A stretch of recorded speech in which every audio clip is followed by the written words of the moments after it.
about things from a research and you're so mad that you're cutting out.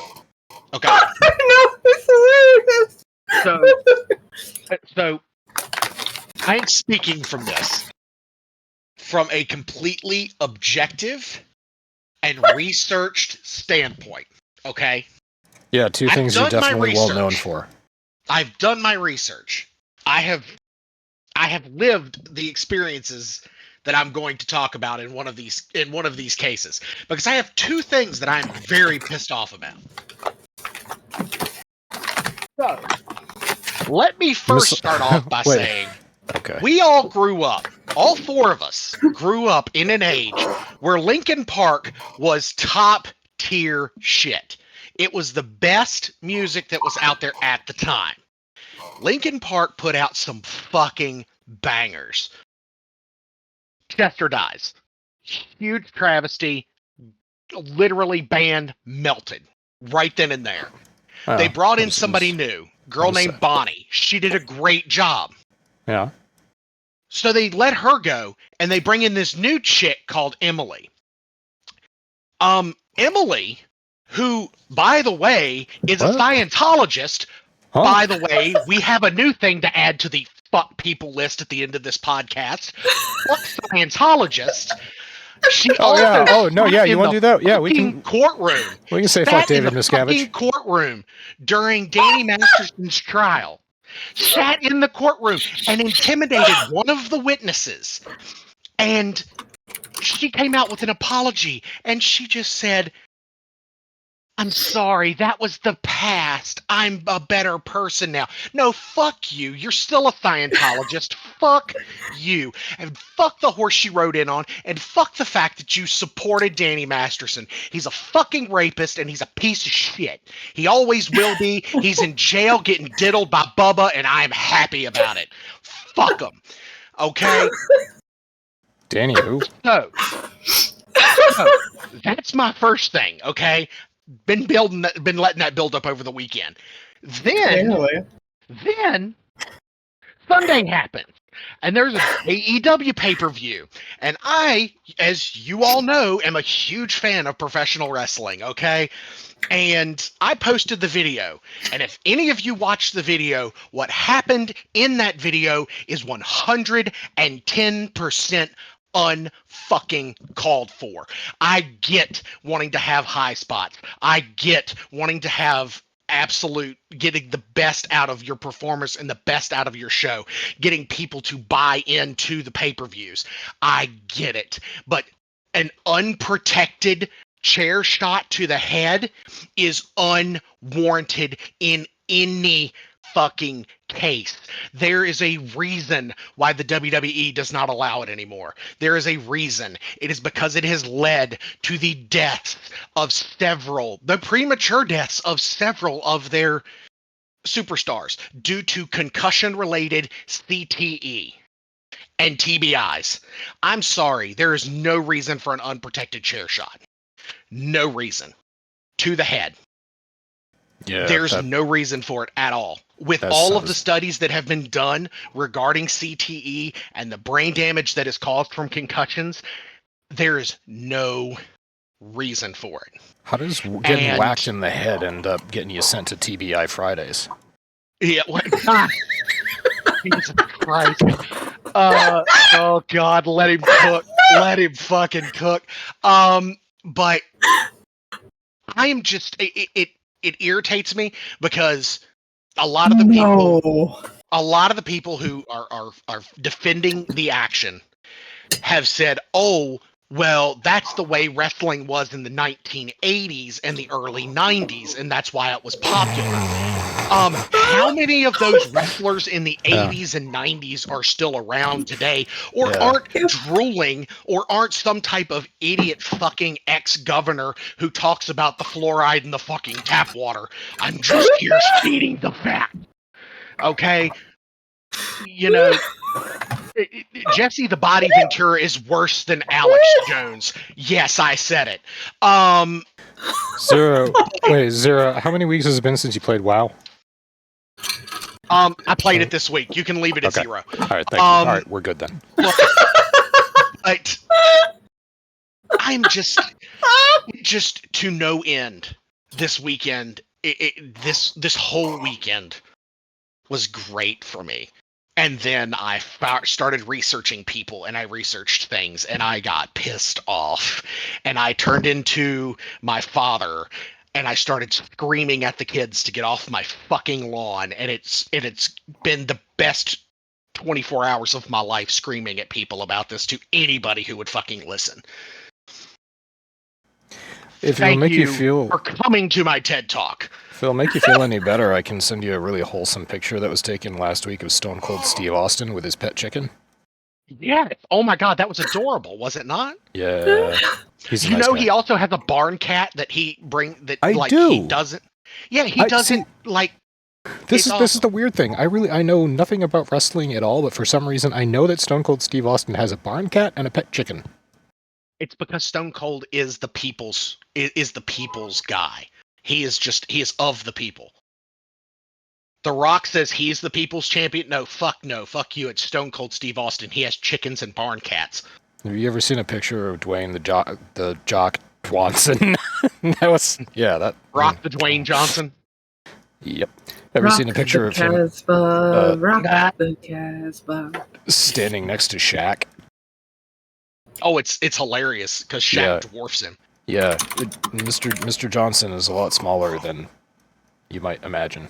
He's probably still taller than me. Kevin Hart to the trio, and realize that Shaq is just absurdly large. He dwarfs 98% of the people in the world. Like, tall people look small against him. But who's the Chinese basketball player? Too Tall Jones or something? Yao Ming. Yeah, he is much taller than Shaq, which is how does he do that? Yeah. Ended up retiring fairly early, I think, due to health problems, and is now basically like a basketball ambassador kind of person in China. That's nice. I understand.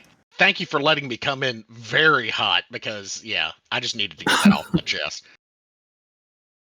Doc technically wasn't ready for you. I kind of jumped the gun and then was like, "It's just a button push, right?" He's like, "Yeah, I mean, pretty much." Yeah, so. You were really pushing for that there. That's fine. No, that's good. That's good. We got it. I got Blat Cat up there too. Managed to do that. Finished doing the scroll. Got the articles. Watched Masami hit level 3.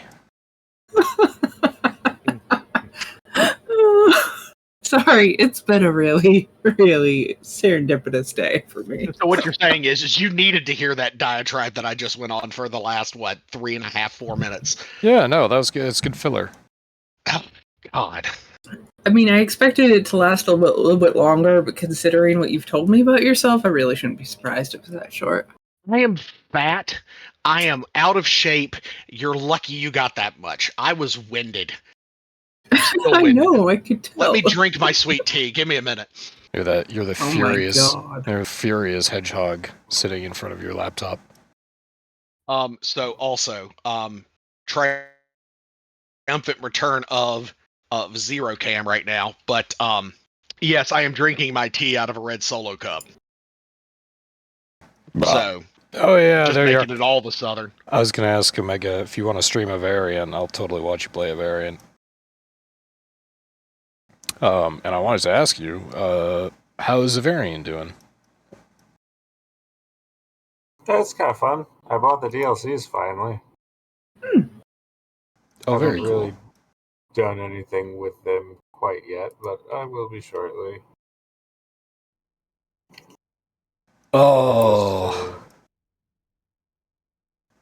the boxes. Yeah. This is my first ship that I just kind of glommed together and have been building on since.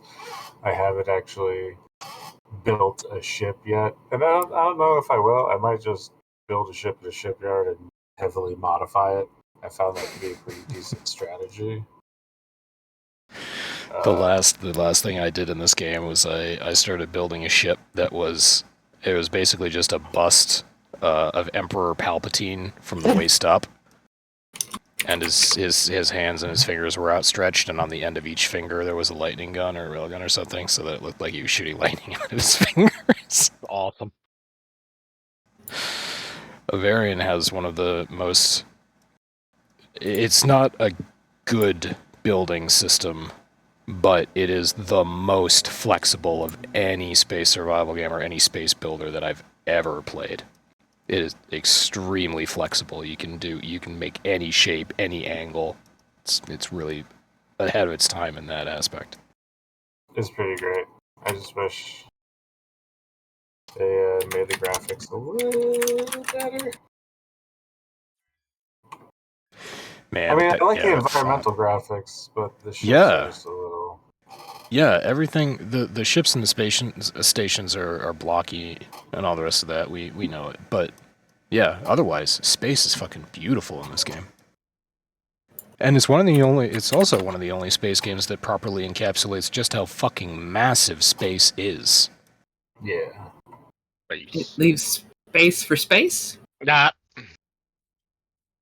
It's huge.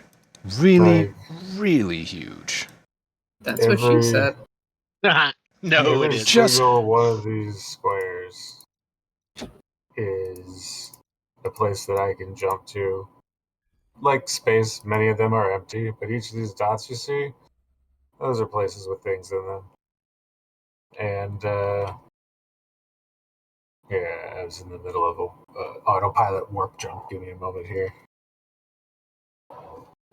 hello everybody, welcome to the Church of Chonkwij podcast. My name is DrNiggle. I'm joined tonight by OmegaConstruct on Masami and Zero Burn 75. What we ironically call a podcast, which is really just us hanging out. Pretty much. We do have things to talk about this week, though. Oh, sure.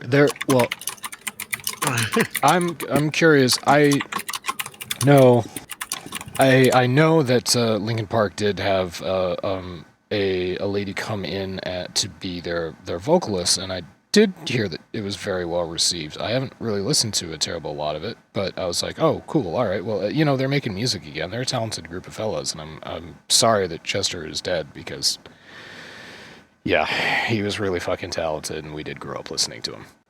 I didn't realize that they're on singer number 2 or number 3 now. Why? Yeah, what happened to the lady who came in? Bonnie, for some reason, just didn't work out, and then Emily they brought in because, and I quote, Mike Shinoda said, "She's a friend of mine." I mean, okay, well, it's a band, and he knows her. He knows she's good at singing. Is she? She's okay. I mean, I'm not a fan. That doesn't mean that there aren't people who aren't fans of hers. Because, I mean, she does have a good voice. I just don't think that I don't personally like her type of singing with the Linkin Park style. It doesn't match, in my opinion. Yeah, I haven't listened to Evanescence in a while. Amy Lee is just so fine. Yeah. Well then. Masami, so I have to say, either your microphone is really close to your keyboard or your keys are really loud. Tap tap tap tap tap. Well, it stopped. Either that or I have your volume turned up really high, which is actually what it is. No, apparently it's coming in hot today. It's Masami's microphone. Yeah. Actually, Omega helped me find, well, by mentioning that I was really quiet last time, I went in and actually found in my master Windows settings that the microphone I'm using was set at 75%, so I put that bitch up at 100. Like, I'm going to control that with either Discord or something else. The system has no need for it to be at that level.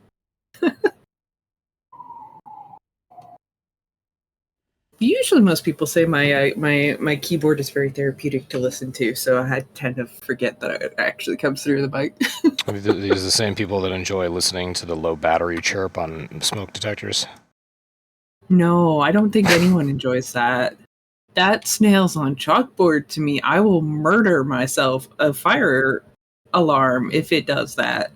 Like, oh. It's so bad that today I answered a call from a patient, and it was literally the first thing that I heard.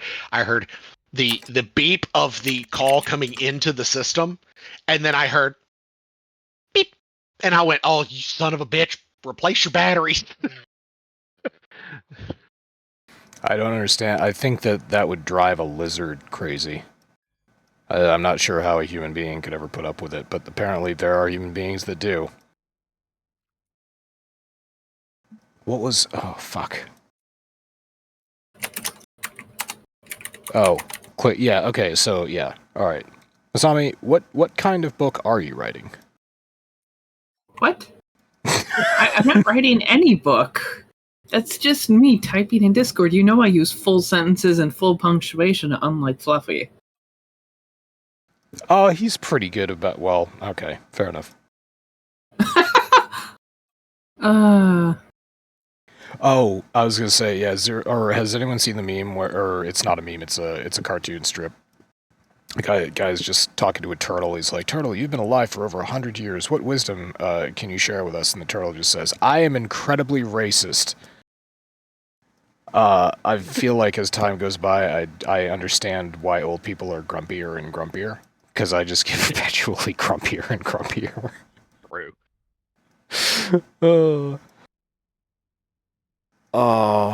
But yeah. Anyway, some good memes. Good memes came out. Oh, there's going to be a presidential debate tomorrow, right? It's the 10th? Is. Yeah. There is. I am very not interested and don't really care. I'm sure enough to watch. I'm sure. Well, yeah, I'm not. We're tomorrow at 9. I might join Leetness in bed. You know, just for some just friends spooning as we go to bed. It's always wake up at just 5 friends until it's not. Well, yeah, he has to. Wait a minute. He has to be the little spoon, and then it's not cheating. Ah, got it. Or at least Janica can't tell him that it's cheating. Hi, future Leetness.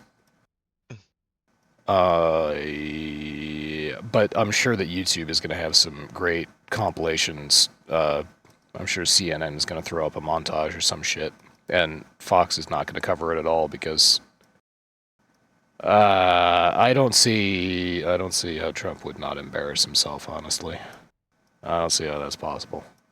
But anything can happen. Maybe he'll be sober and his mind will be sharp. We can only hope. I don't think so. No. I sincerely doubt it. I think when you say sharp, you really mean blunt. I think that's what you meant. He's gonna, yeah. He's been rambling all this week. That this is all that I picked up from. I don't even know where the fuck I picked this up from. I hate that I don't pay attention to this shit, but I know it for some reason. Fuck, it's like celebrity gossip. Well. Oh, anyways, speaking of celebrity gossip, James Earl Jones passed away. James Earl Jones. Which is a darn shame. And the newspapers, of course, remembered him as the voice of Darth Vader, and not as one of the assisting characters in The Exorcist Part 2, or the noted horror movie about the laboratory monkey gone rabid called Shakma. Wow. Never heard of that. Shakma! Yeah, it was pretty great. Now I want to look at... I should have pulled this up before. I wanted to I wanted to pull up James Earl Jones' IMDb profile. Actually, but just briefly, let's get this out of the way.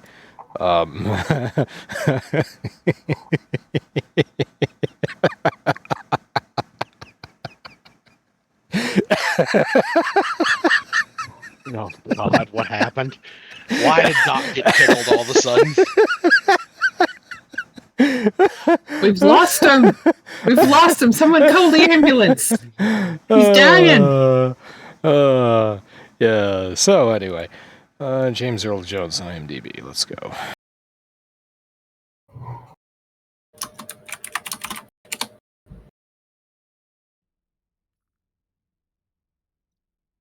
Oh, hey, Sarah Paulson's gonna be me in something else.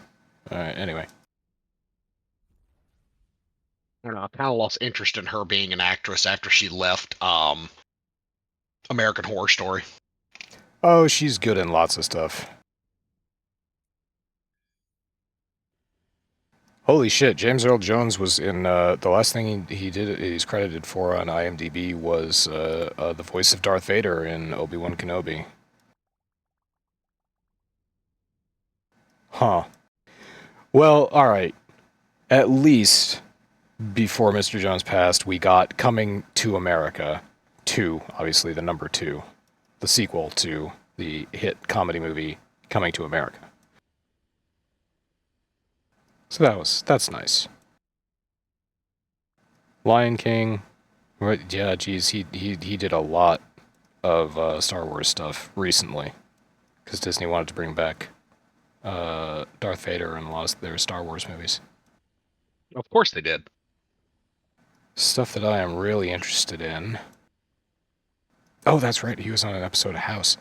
I'm really interested in his work. Come on, let's go. I want to talk about Tom Clancy. Let's go back. Yeah, there we go. So, he's always Admiral Greer in the Tom Clancy movies, if anybody ever remembers watching Harrison Ford as Jack Ryan or Alec Baldwin in that one movie that he did. Called The Hunt for Red October, which I fucking love.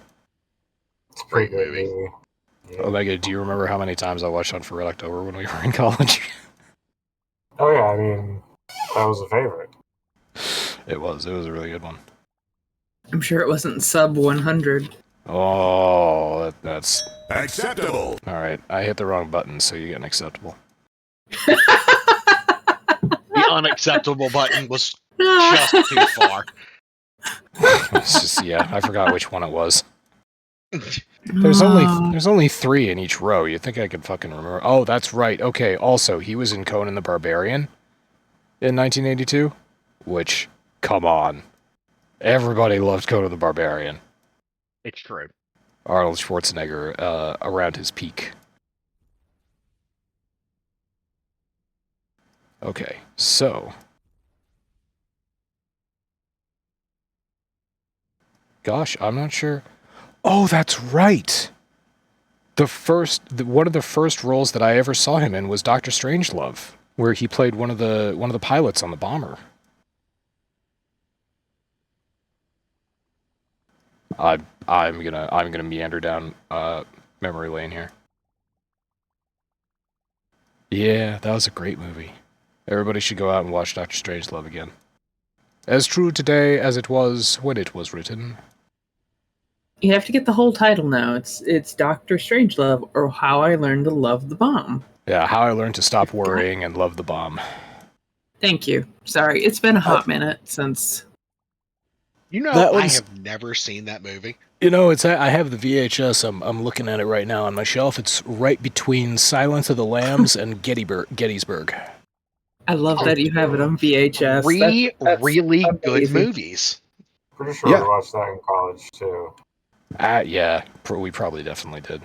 There's too much Nazi stuff in there that I wouldn't have watched it in college. That's not a I don't support fascism. I'm not a Nazi. I think that they're You really went fucking through- hilarious. You went through the World War II phase that a lot of boys go through. That is so. Yeah, I did learn an awful lot about World War II. I did play Company of Heroes an awful lot, and I was the SS Waffen an awful lot in Company of Heroes. Huh. Are these warning signs? Are these red flags? No, you're good. Okay. You've matured. It's not that I didn't... Look, the Allies in Company of Heroes in the first game, if you wanted to play as the American or the... Wait, was it just the American? Could you play the British? Oh, you could in the expansions. But if you wanted to play the Americans, like, they were solid. They were really, like, best infantry in that game, like, best infantry units, and really versatile, and you basically only had to worry about ever producing one type of tank, because you could turn a Sherman into whatever the fuck you wanted. But the Nazis just had, in that game at least, had so many more units. Like each infantry unit was specialized to do something, or you had like an elite group of whatever veteran soldiers or some shit. So it was a lot more confusing to play, but they were more highly specialized. So, you know, it was tough. Also, they had a lot of different types of vehicles. Jesus, it was tricky to. It's tricky to find the right balance to strike against your enemy. Whereas the Americans, yeah, you just pump out infantry and pump out Sherman tanks and you win. Also, the Allies had the Pershing tank, which is pretty badass. All right.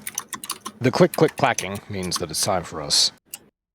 Sorry. To talk about the great Encore. quantum network that is buried under New York City. I just found some cool tech shit, thought it was cool. They're figuring out how to send data through quantum entanglement. That's just cool. It absolutely is. This is related to the... So we basically invented subspace communication about 2 years ago. A dude used a prism to separate two different states of a photon, and then he moved one state of the photon a few miles away. And then, with the state of the photon he still had in his lab, he there's a way he excited it. So he put more energy into it, and you know the whatever the energy output of the photon changed this state in the room, and for quote unquote no reason whatsoever, miles away, the other state that had been separated, also it did the identical thing. It did the same thing. It was excited the same amount. So that was I thought that experiment a couple of years ago was fucking nuts and brilliant, and that is how you do subspace communication. There are limitations though. Apparently there's a fucking distance limit, like you can't get more than 60 miles away or something like that at this point. But yeah, still, but like this is like the first earliest use of that technology. Like right, yeah. the Which first takes us to use this of article. radio waves gets us, nothing when but we look at cell phones today. It's, It is, give it some time. Leaps and bounds. Yeah, and so We're seeing the birth of future technologies here. So this is, I appreciate this this article. There is a large, they call it a quantum network, but it's a fiber optic. It's based on the existing optical fiber that make up some of New York's telecommunications. Yeah, I mean that's what's fascinating about it, is that they're able to do it across fiber optic network, which that could, if they could somehow figure out how to utilize that, we could get the super like just crazy advanced communication on an already existing network, and that would be pretty great. That would be pretty great if it didn't take a whole lot of infrastructure. Yeah, so this is neat. Obviously the connection between the two states of the photon that I was talking about is called quantum entanglement, and this experiment was using the same principles to see if they could Let's see. Quote, our work paves the way for practical deployment of 24/7 entanglement-based networks with rates and fidelity adequate for many current and future use cases. So it's a very exciting idea that you could have an optical network spanning a country that you don't need to be physically connected to. Just need to be, I mean, right now you need to be within a proximity of it. But soon, maybe, you could be on the moon. And you could have wireless internet or subspace internet. Quantum shit's pretty cool. It is fun. I've been watching through Stargate SG-1 again, and I get a hoot out of the Tolan whenever they have so Samantha Carter is basically the genius of the show. She's wicked smart, and whenever the Tolan come on and she starts talking science to them, they're just like, "Oh yeah, that's so neat. We used to think that too, like 1,000 years ago. How wrong we were." And it's always like, "Fuck you." It's like, yeah, we know we're humans. Our math is too dumb. Anyway, it's a neat sci-fi show, and this is a neat quantum experiment. Guess what? Okay, so guess what the organization or the organization is called that does the quantum experiments. It's called Quanect. Yeah. Ah, Oh my god. ah. Hey, Omega, have you ever been on the Staten Island ferry? Yeah. Have we been on the Staten Island ferry? No. We never went to Staten Island? Okay. No, we went to Battery Island. There's no Battery Island. Governor's Island? What's the island with the fort? Governor's Island. Okay, we've been to that one.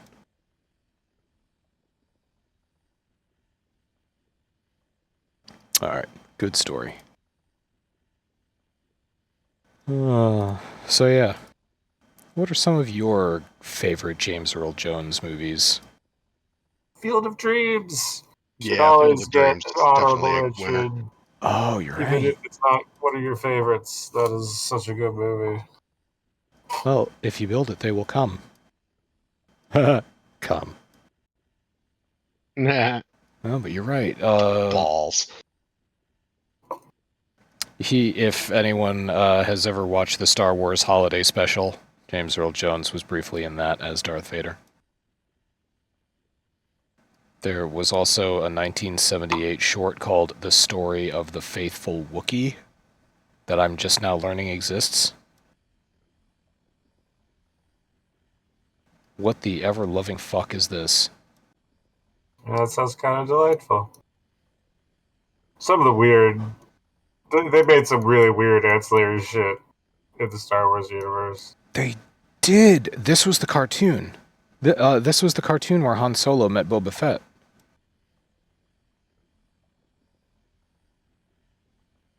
Okay, yeah, there's no reason that anybody else should know about this, but I do know about this. I think there were actually breaks in the Star Wars Holiday Special for, like, sneak peeks of the story of the Faithful Wookiee. Okay, crazy. The faithful Wookiee.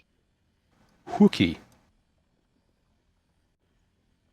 Let's see, episode 5. Yeah, obviously he was in that. He was in Beauty and the Beast, 1981, as the narrator. Who did he? Okay. He narrated a lot of stuff. Well, with a voice like that. Oh, yeah. Yeah. Let's see. Me and Mom, Greatest Adventure. Oh, he was in The Greatest Adventure, Stories from the Bible. He played Pharaoh. And he was in the follow-up called Moses, also as the Pharaoh. Pharaoh, let my people listen to your dulcet tones all day long.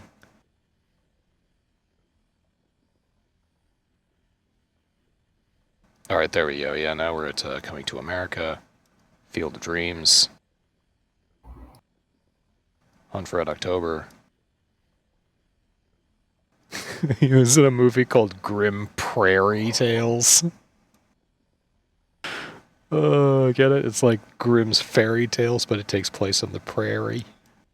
I get it. And okay, something extremely important that he did. He was in a he was featured on a television program on PBS called Square One Television. If anybody remembers Square One, and Square One at the end of it always had a little segment called MathNet, and MathNet was it was basically the X-Files, but for math. So these two, Pat's Tuesday and somebody else, I forget what her male counterpart's name was, Mulder, would go and they would investigate math-related shit. And James Earl Jones played Chief Thad Green in 9 episodes of MathNet on Square One Television. So that's possibly the most important thing that he ever did. You can all go to archive.org, look up Square One, and you can download all the seasons that we have episodes for.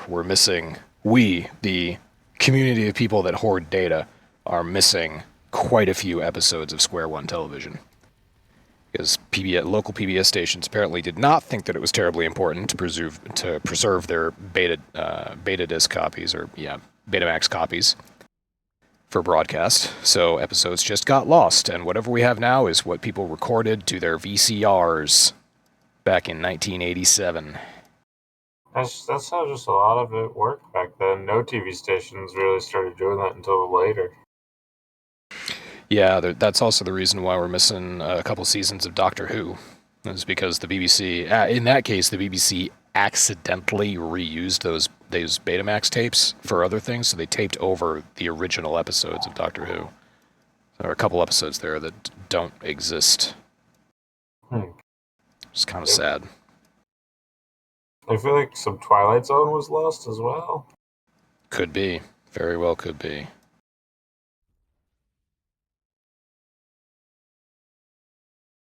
Oh, yep. All right. And then he did Lion King, obviously, as Mufasa. Same year he did Lion King, he did Clear and Present Danger, again, with Harrison Ford as Jack Ryan and James Earl Jones as Admiral Greer. Bunch of follow-up stuff on The Lion King, too. Never realized that. Hey, Zero, did you know that James Earl Jones was in Judge Dredd, 1995, with Sylvester Stallone? What did he... Narrator! Again? He narrated. Did not know that.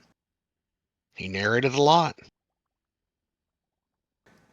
He was in Touched by an Angel.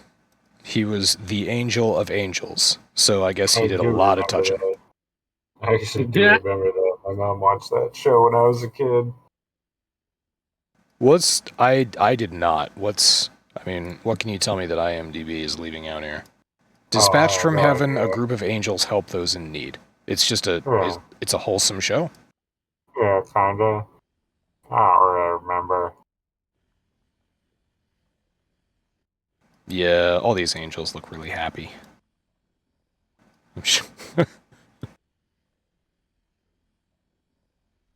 Oh, gosh. Alright. Stargate SG-1. Holy shit! Masami, why didn't you say this? On Stargate SG-1, James Earl Jones voiced the Unas. Mm-hmm.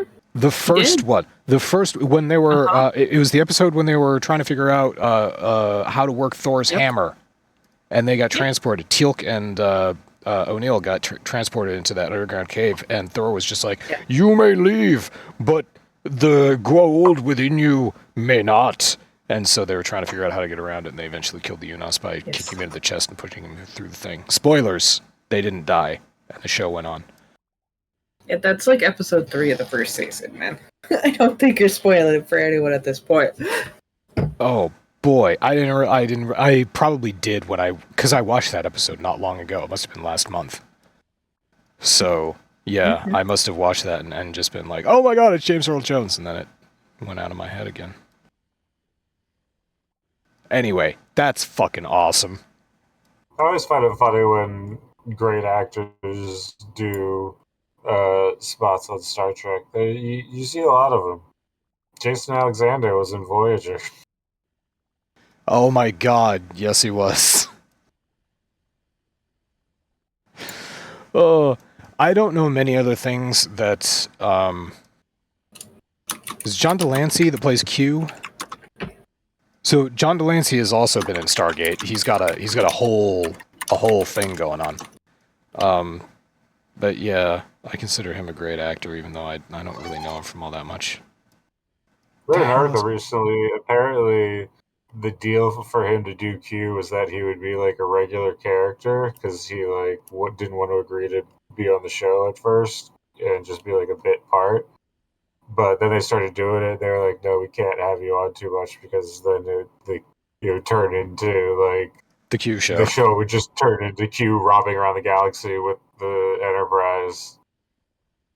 Yeah, can you imagine having like your non-corporeal god pal is along with you for your Star Trek? Yeah, no, I get that. But despite that, Q appears in every single Star Trek except for Enterprise and OST, obviously. But and I mean, the rarity of his appearances are part of what makes them so amazing. And each time he has a little arc, it truly is special and hilarious and absolutely, nostalgically comforting and is great. Yeah, whenever he shows up, there's some great lines too.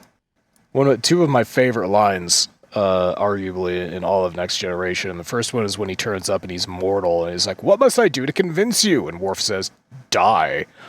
The second one is when he transports all of them to the planet, and again, Worf just flips out, and he's like, "I am not a merry man."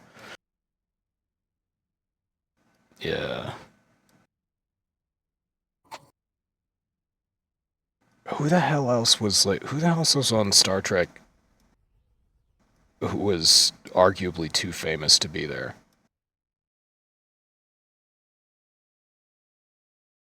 Oh man, this is gonna get me going through the Star Trek IMDb. Never mind. I'll see what else James Earl Jones was in. Oh, hey, in 2003, James Earl Jones starred in James Earl Jones Reads the Bible, the King James version. It has a 9.6 on IMDb.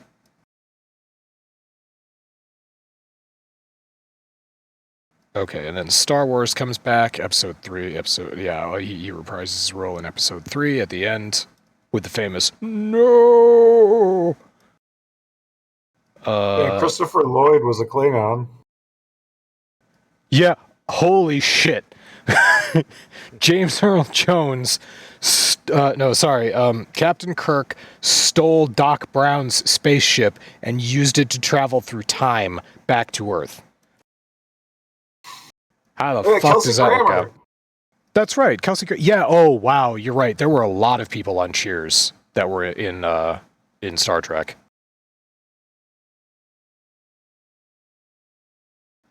What was the name of the woman who was Kim Cattrall? Yep, Kim Cattrall was there. But in one movie. She made one movie. That was fun, but it was a really good movie. Seth MacFarlane got his vanity cameos in Enterprise. Oh, that's right. Yeah, he was a walk-on engineer.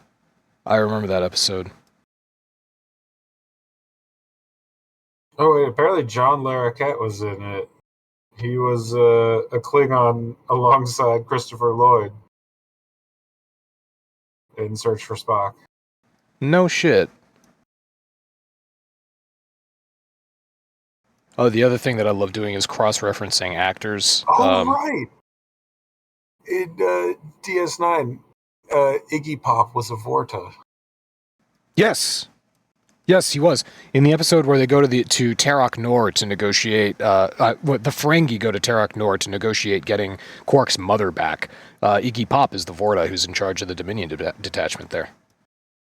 Tom Morello was the Starfleet science officer on Voyager. Tom Morello? Yeah. Yep. Rage Against the For Machine. Rage Against the Machine. He was also in Insurrection, uncredited cameo. And then he was in, Star Trek Voyager, Season 6 episode Good Shepherd. No shit. He did an interview in 2019 where he said he's a huge Star Trek fan.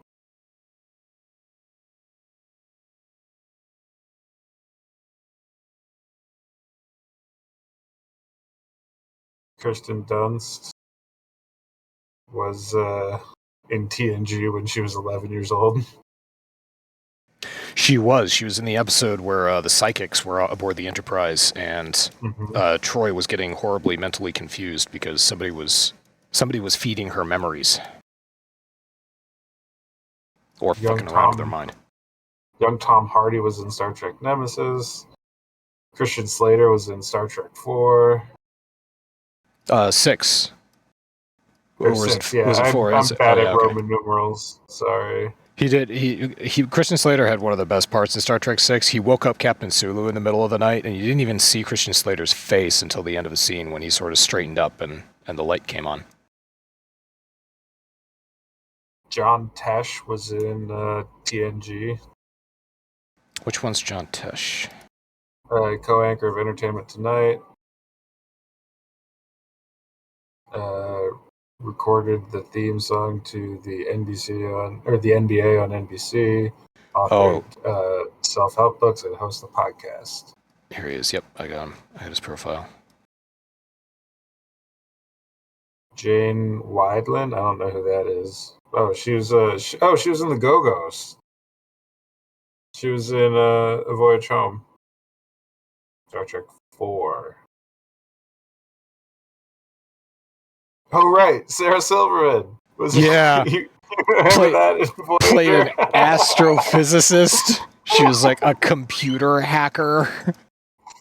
She's got, the best fucking line that she delivered in her episode was Tom Paris and Tuvok were trying to steal data out of her computer, and at the end of it, Tuvok was just like, "I will erase the relevant data files, and then we should leave." And they did, and they walked out. And then Sarah Silverman comes running up after them as they're getting to the street, and she's just like, "Hey, what did you do to my computer? The hard drive is wiped." Somebody fought for that line. That was so bad. Oh my goodness. And she thinks Tom Paris is cute. Really? I'm sorry. I mean, I don't mean to disparage the actor who plays Tom Paris. He's a handsome fella. But, come on. Guys, I found a new game for us to play together. What'd you find? Lockdown Protocol. Have I heard of that? It is like Among Us, only better. It is first person. Wait, it looks so much fun. Oh, right. You remember the Rock's arc in Voyager? Yes. So the Rock played an alien wrestler in this sort of illegal fighting game where they used to abduct people because they abducted 7 of 9, and they forced her to fight in this pit. And the same actor who plays Martok on DS9 played a Hirogen in that episode who taught 7 how to fight and how to defeat the Rock. And then Janeway came in and busted down the shields of the giant. It was like a giant Las Vegas space station. It was Space Casino, like what you were building in Kerbal. They had Space Casino. They were staging illegal fights there. And Janeway came in and disabled their shields and beamed 7 back aboard. That was a good episode. It was Dwayne "The Rock" Johnson, but he had bumps on his forehead. He always has bumps on his forehead. Come on, no. Unprotected chair shots. Sorry. Breathe. What is TBI Fridays? Traumatic brain injuries? Oh. Yeah. Yeah. You don't want to eat off the menu there. That The food is explains terrible. explains a lot about me. Explains why the artichoke dip is always burned. How do you burn artichoke dip? Exactly. I love going through Star Trek episodes. I'm not gonna lie, I'm on this page too. But no, we've got Lockdown Protocol that I think would be fun for all of us to play. We would need a lot more than just the 4 of us. Like, we would have to get the entire server involved, which could be a massive feat. Yeah, we tried playing Among Us with, was it like 4 people? And it didn't really work.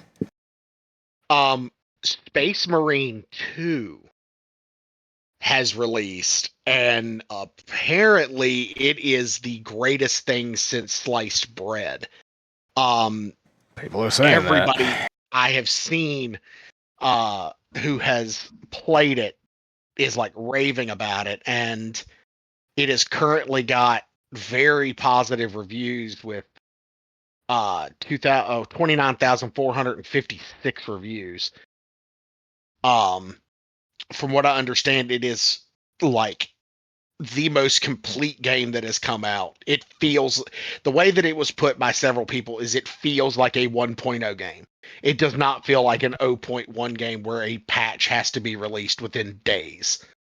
We lost Omega. We Did did. we? Yeah. Oh, okay. He's figuring it out. But yeah, no, it from what I've seen, the gameplay looks amazing, and the fact that you can earn all of the different factions and the paints and everything for your armor through just playing the game instead of purchasing them. Wait, you mean I can't input my credit card and get all that stuff immediately? You're correct, sir. The elitists will hate this game. Which is completely against everything that Warhammer 40K is. Yeah, no shit. Even in debt, I still serve. But I think I've made that joke before, and it didn't land then either. Yeah. Yeah. But did you consider hiring a professional pilot to do that for you? Sometimes you need to put a professional in that seat. Unacceptable. Thank you. But what's that acceptable about that? That was perfectly acceptable. My finger slipped. And then of course we have the failure that was Concord, or however the hell you pronounce it. Cankersore. Doc, we talked about it 2 weeks ago about how the game was an utter failure, and then like 3 days after we talked about it on podcast, they came out and said, we're taking all of the servers down, everybody's getting a refund, and we are going to try to figure out what we need to do moving forward. Yeah, I threw the article. That was what I was laughing at earlier. I just threw the article up and then I moved on. But yes. I still got that right. Oh yeah. So the BBC reported on this noted gaming site, the BBC. Did put an article out that I decided to throw up here, and basically what happened was there were not enough. I was speculating that, yeah, sure, Steam reviews or Steam numbers were extremely poor. I don't think the game ever got above 700 active players simultaneously. So that's look it up. That's abysmally poor for Steam. But I brought up in the last podcast that Sony is not releasing the numbers from the PSN. So we don't actually know how many copies of the games were sold or how many people are actually playing the game. Well, somebody speculated, and the number gained traction, that no more than 25,000 people had been playing this game, which is fucking nuts for what is supposed to be. This was supposed to be Sony's spin-off of Overwatch. This was supposed to be them competing with Blizzard, and it flopped so horribly. primarily because it took too long to make. 8 years to make this game, and it did not come out. And again, Overwatch is free to play. This game cost $40. Overwatch has many characters with many I guess aesthetically pleasing skins. These characters have actually the design, the color scheme. I was looking at some of them is just weird. It's not something that, as I went to college for graphic design, I know about complementary colors. I know about how you're supposed to do some shit. And there's being bold, and there's making a bold artistic statement, and then there's like fucking shit. And there's whatever the fuck this is. Yeah, this was kind of shit. Just some of the.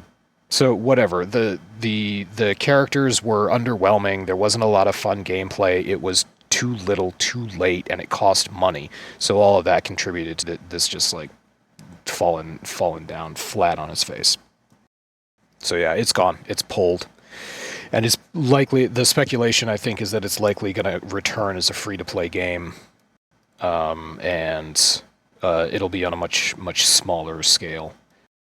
I think I also mistakenly said, why didn't they make this free-to-play in the first place? Why couldn't they just, like make money off in-game transactions over skins? Well, I didn't know when I made that statement how poorly the character design had turned out to be. So right. Even if skins were available, apparently nobody wants to buy them. So yeah, this was rough. I'm not exactly sorry for Sony. I'm not sorry for large companies like that. Well, I mean, it wouldn't be so bad. Yeah, it wouldn't be so bad if they hadn't tried to force it down everybody's throat. Yay, welcome back. This is going to be... Hey, welcome back, Omega. Hey, sorry about that. My computer decided to do the old freeze, crash, and then Windows update routine. Oh, no. You haven't updated in forever. I'm going to force you to update. Fuck you and what you're doing. Fucking Microsoft.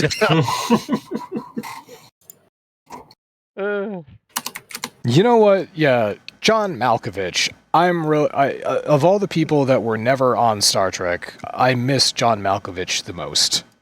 He could have been great. They could have made him like he could have been anything. He could have been a dignified Starfleet admiral. He could have been a crazy alien terrorist, or he could have been like the Borg King.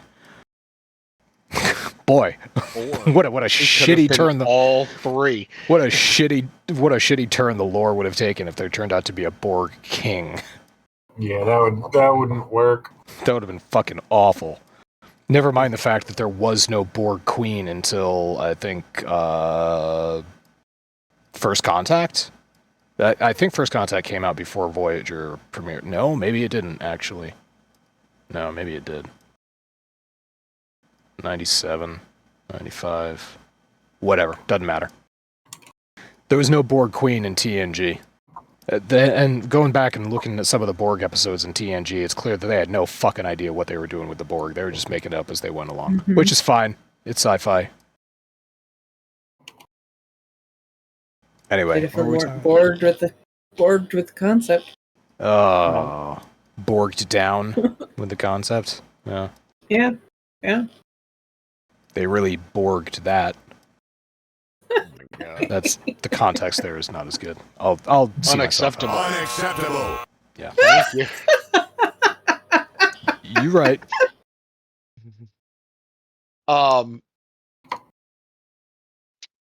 Yeah, what else? The WoW campaign was good.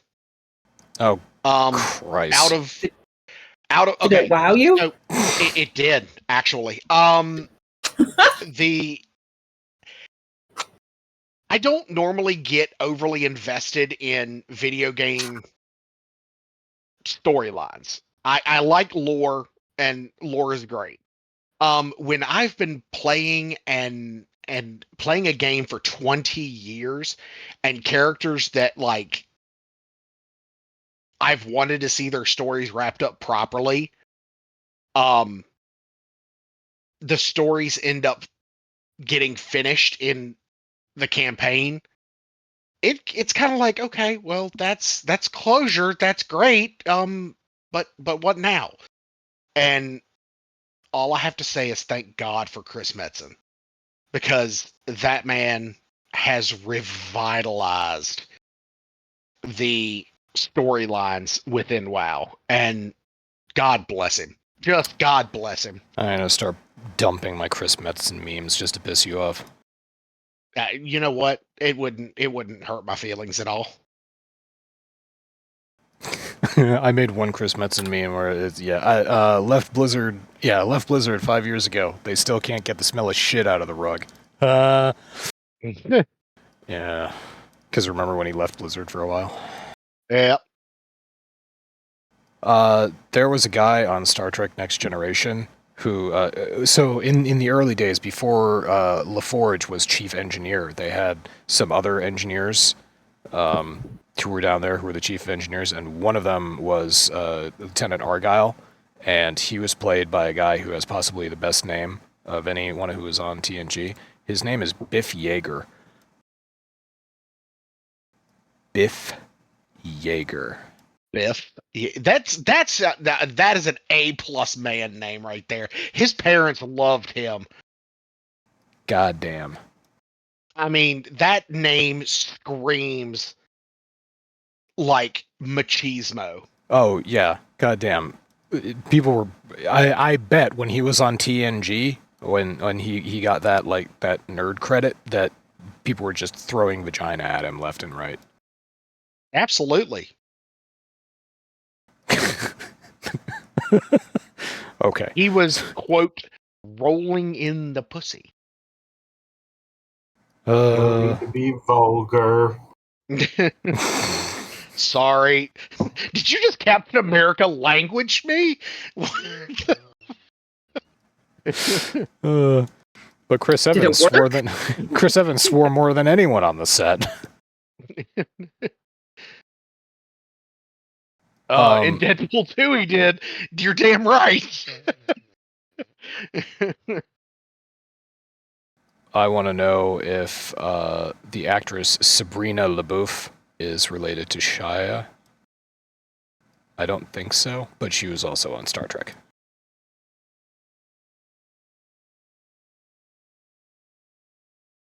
Okay, so that's really it. At this point, we should go into character creation, because that's the Masami had a good idea for content drought, where we just have characters. Omega, have you started your Draw Steel test playthrough or first playthrough? Oh, I mean, we did it. Yeah. Oh, you did it. Cool. Okay. Yeah. How'd it go? It was fun. I mean, the DM wasn't really great with the time management of it, and there was a lot of off-topic discussions about the game and stuff rather than actually playing the game, and that got kind of annoying. And I had to leave at a certain point because, yeah, it was just going on too long. It was like in its like fourth or fifth hour at that point. I was exhausted. Yeah, it was just going on too long. But the mechanics of it, I really enjoyed. Once we were actually in the combat, it was pretty fun. And actually, as I've been going through the book more on my Discord, I put up all the character building rules, going through all of them and copying and reformatting them, and just seeing all of them kind of over and over again, and all the different ones. It really gave me a good feel for all the different classes and how to put them all together and the way all that works. And yeah, the next project will be putting up the game rules for character creation. I put up literally everything. It's mostly copied word for word and reformatted. And But like, it's so so you guys have it's so tidy. full access. Yeah, I hope it's well organized. I tried to do it in a way. I actually had to turn my server into a community server so that I could utilize the forums the way that I did. Yep. But that's the way that I figured it would be best to lay it all out.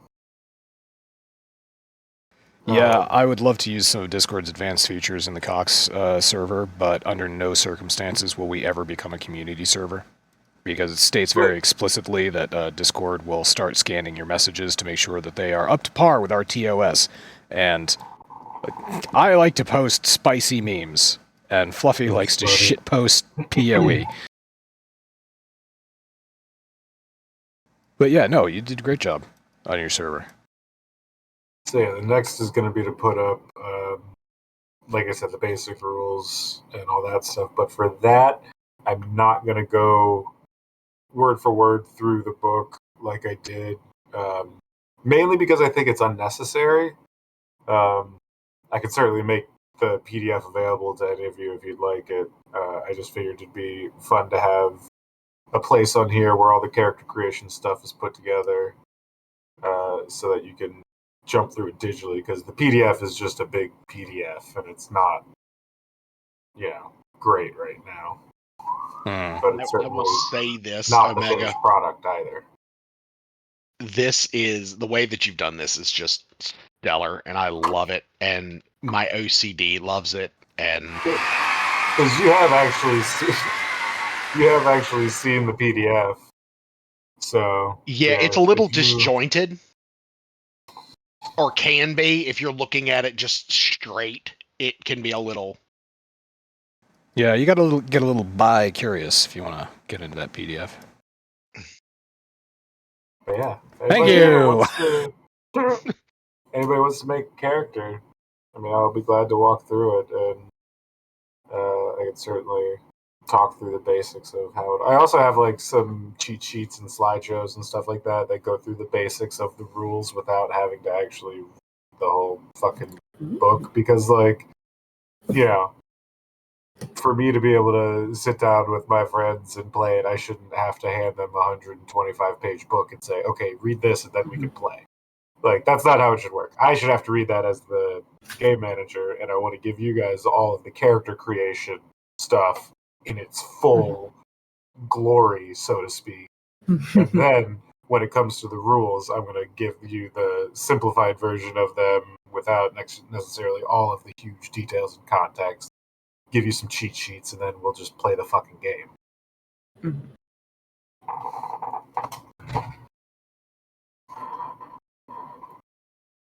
It's so great that I'm actually thinking about making an earth-bending dwarf. That's actually the second character I made. I started with my human tactician, and then I made an earth elementalist dwarf character. That ground punch ability is great. Yeah, there's some really cool stuff. I will say, if you guys haven't checked out the ancestries yet, I put in the full lore from the books along with their gameplay mechanical bonuses.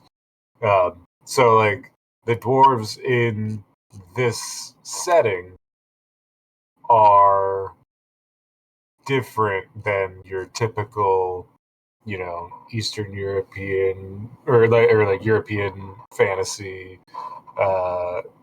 Scottish accent dwarves. Now, you could of course reflavor anything you possibly want to in any way you want to, and say that in this world they are, they have a thick Scottish accent and whatnot. But also, these dwarves don't even have beards. Oh boy, we're going from Scottish to Welsh.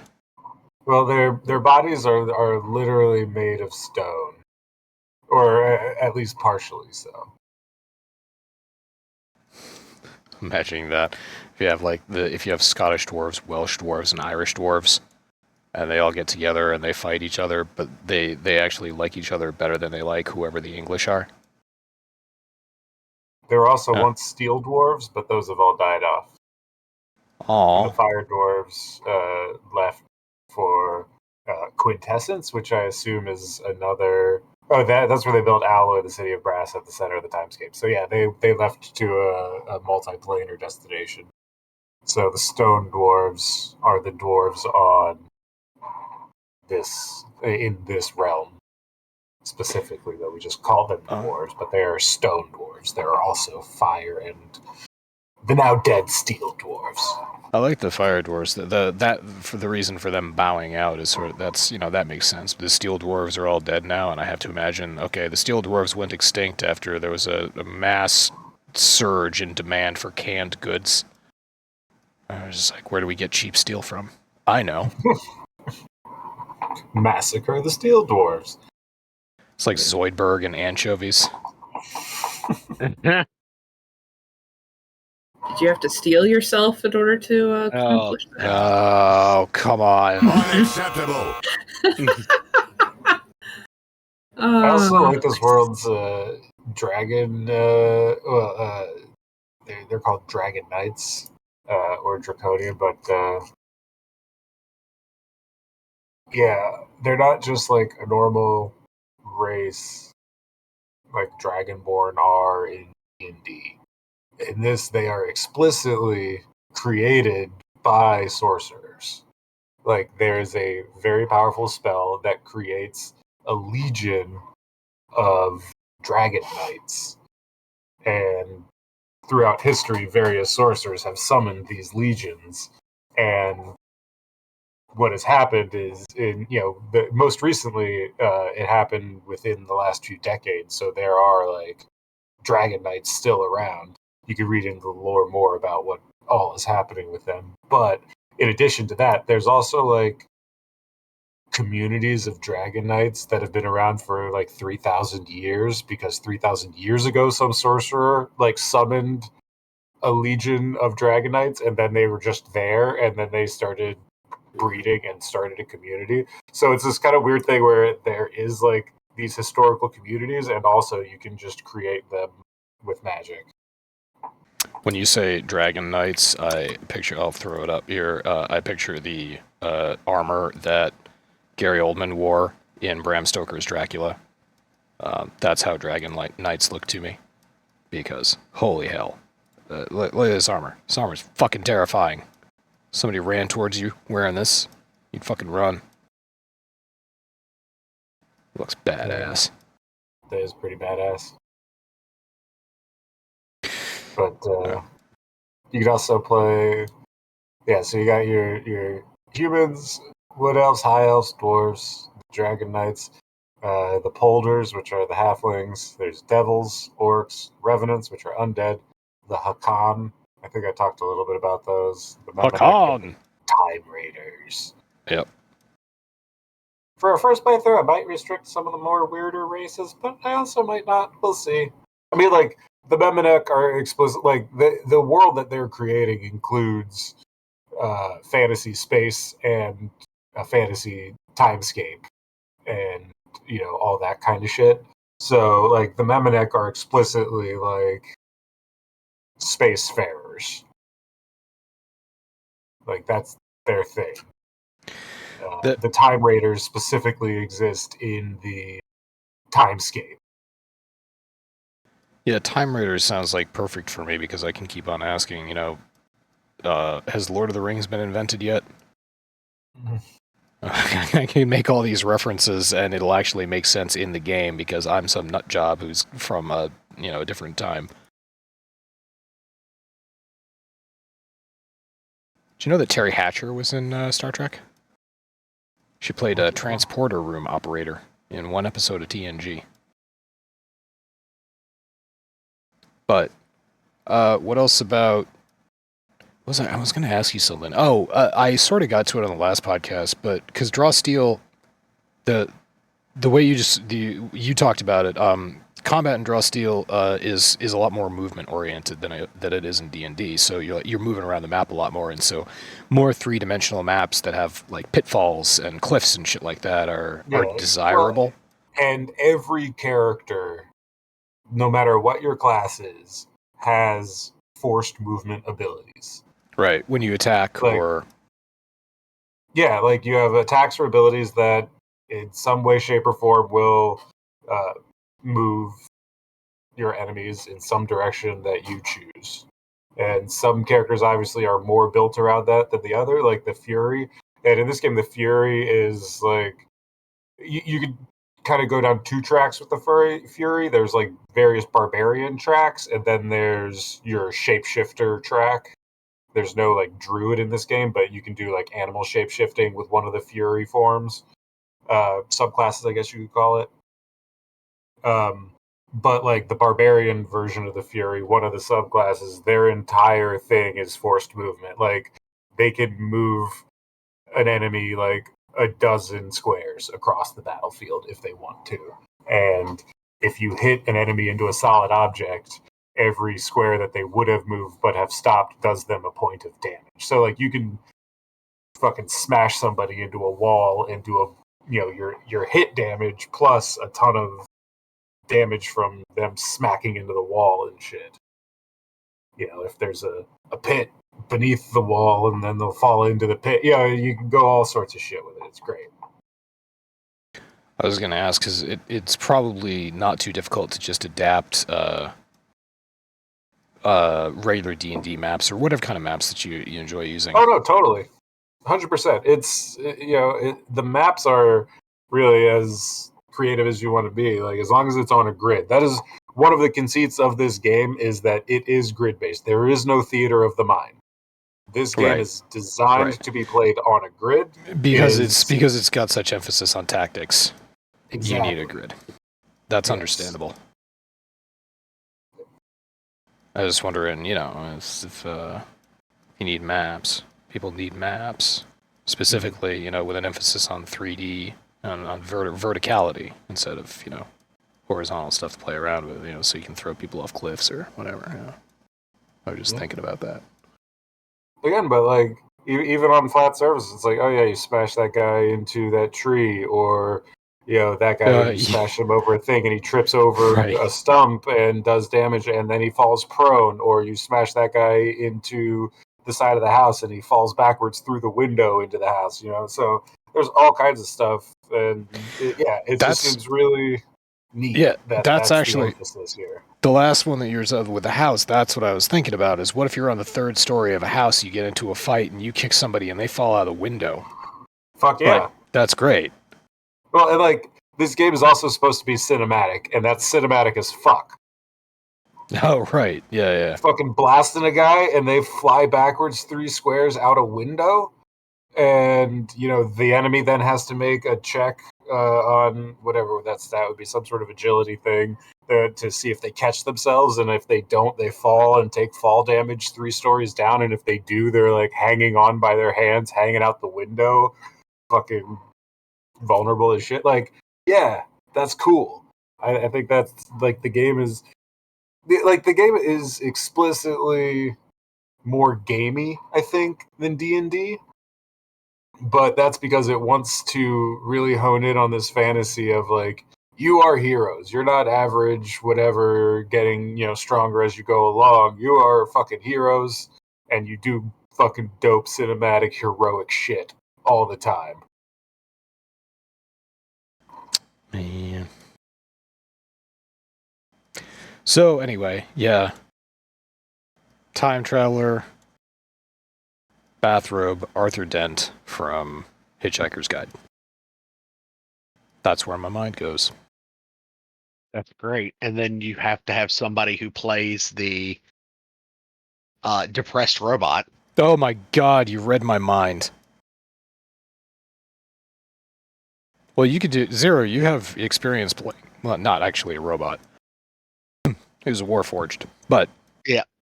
You've got the... I was going to say, do not call 6 of 8 a robot. He is not a robot. He is sentient. 6 of 8, secondary assistant of Unimatrix 2. Yeah, I introduced you once like that, and it did not go over. Didn't land at all. I was like, come on, all you know Star Trek.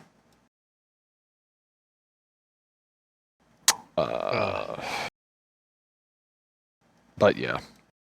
So that'll be fun, Omega, whenever you decide that you want to run that.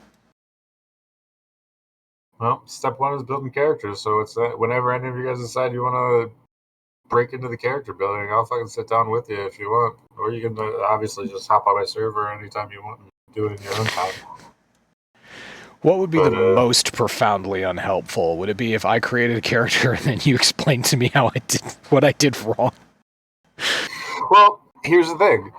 I kind of built it in a way that I think helps you through it. Like, you go to the top in the character creation basics tab, you open that character sheet, and you just kind of go through the list and you start filling it in one by one. You fill in the ancestries, the culture, the career, the classes, and then you just go through and pick all these things, and that is how you build your character.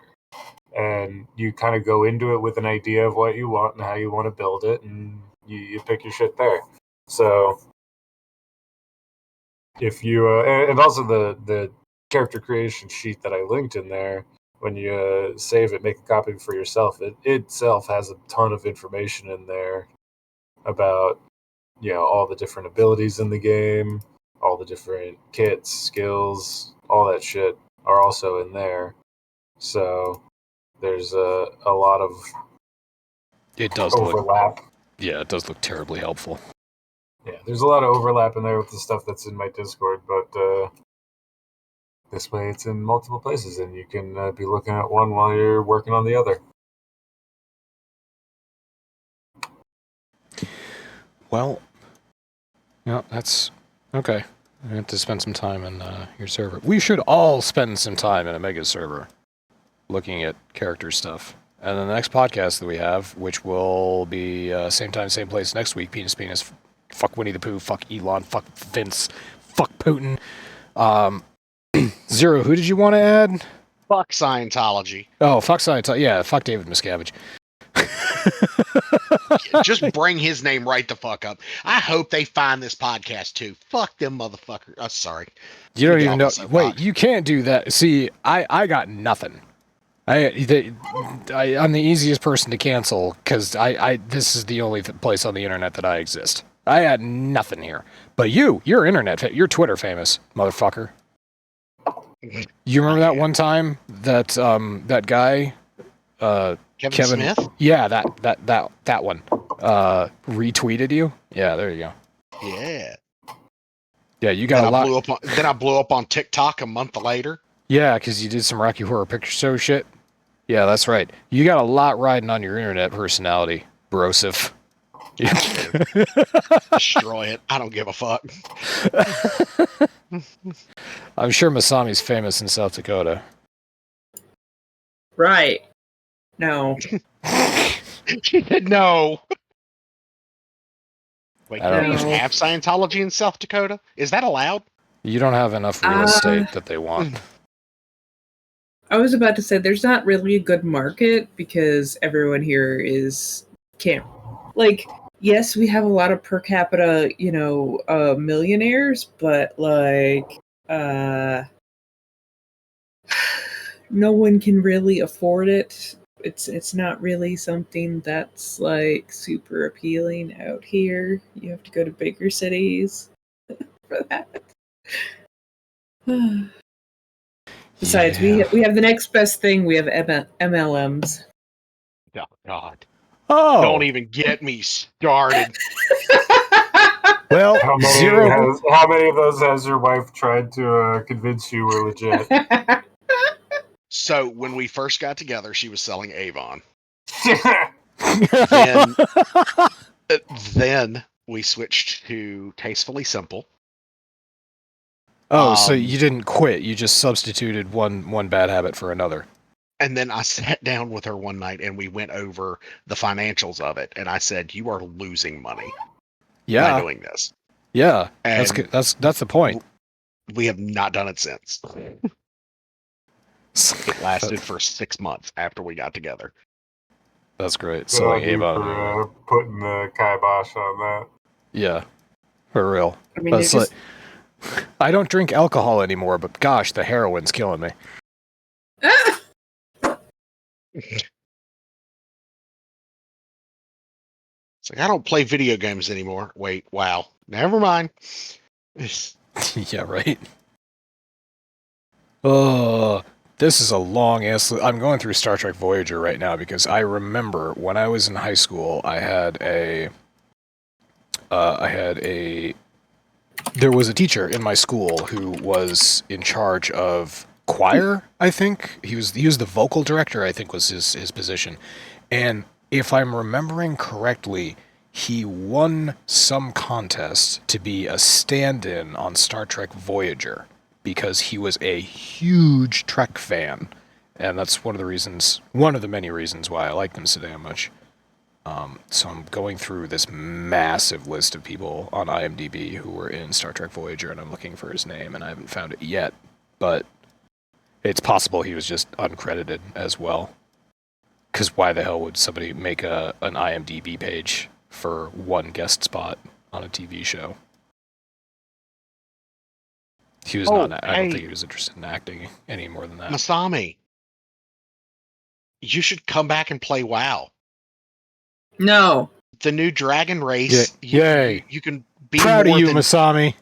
You can be more than just an evoker. You can actually be, other classes.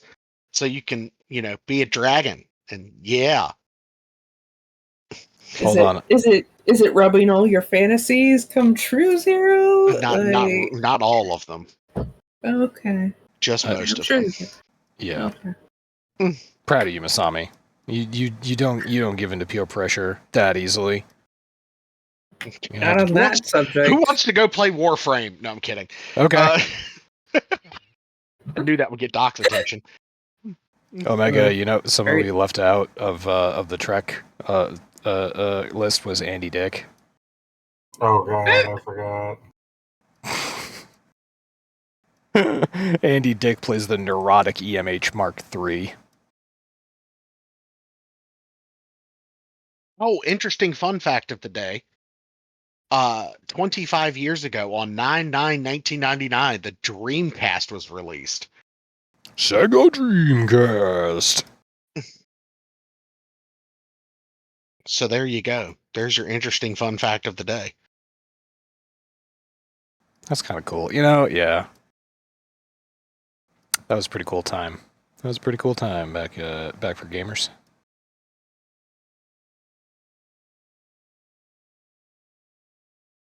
This is really, really super impressive.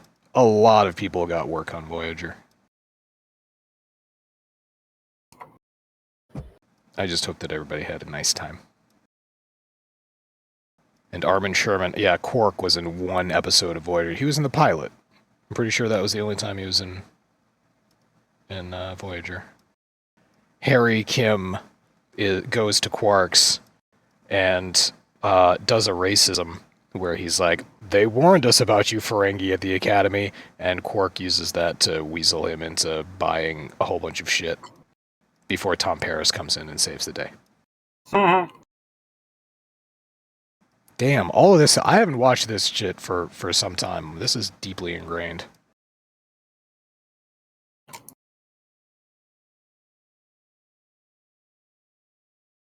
Okay. Oh, Lori Petty. Okay. Yeah. Lori Petty was that was an important role because I really like her. I really like Tank Girl, honestly. But yeah, Lori Petty was in one episode of Voyager when Tuvok and Paris get trapped on that planet. And their ship crashes and they're like, we can't get out of here ourselves. We need to wait until Voyager figures out how to do this. And months pass for them, but it's only a little bit of time for Voyager. And she's the other person who's stranded on the planet, who's not hostile because there are other aliens there that are trying to kill her. Man, so many good people. We should just stop. I gotta go walk my dogs. And there are two more buttons here. I've forgotten what they do. This is one. Oh, that's right. Okay, I know what they do. Making my way downtown. Walking fast. Faces pass. Masami, finish it. No, I'm gonna leave you waiting. Oh. I'm gonna leave you unfulfilled. What? All right. The Church of Chonkwij Goon Sesh starts now.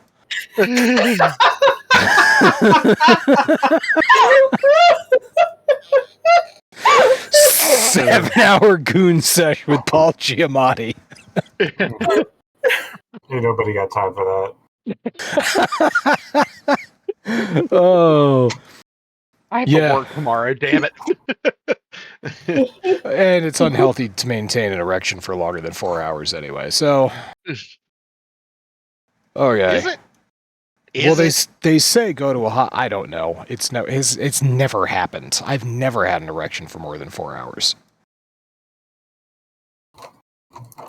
Like 3.5 hours is like my rec. He couldn't even finish that statement. He got about halfway through and then just stopped. 90% of everything that we say on this podcast is bullshit, but occasionally it's funny bullshit. All right, yeah. Anyway, including certain lengths. Yeah.